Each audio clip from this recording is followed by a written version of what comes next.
Hello students, welcome back to easy maths pro classes. Students, ఈరోజు మన క్లాస్లో భాగంగా ఇంటిగ్రేషన్లో ఎంత టఫ్ ప్రాబ్లం అయినా మన ట్రిక్స్తోని విత్ ఇన్ ఫ్రాక్షన్ ఆఫ్ సెకండ్స్లో ఎలా సాల్వ్ చేద్దామో చూద్దాం. ఇక్కడ వచ్చేసరికి upper limit and lower limits ఇచ్చారు.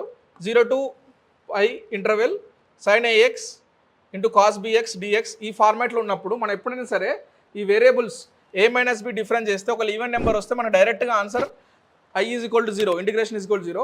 ఒకవేళ A minus B variable difference చేస్తే ఆడ్ నెంబర్ వస్తే మనం ఈ ఫార్ములా యూజ్ చేసి ఇంటిగ్రేషన్ వాల్యూని కనుక్కోవాలి.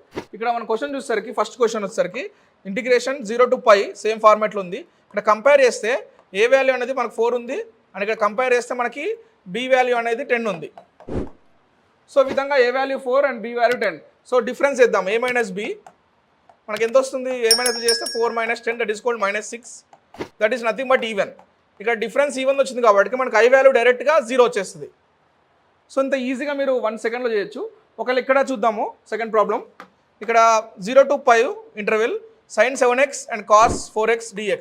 ఇక్కడ దీంతో కంపేర్ చేస్తే మనకి A వాల్యూ వచ్చేసరికి 7 ఉంది అండ్ B వాల్యూ వచ్చేసరికి మనకి 4 ఉంది.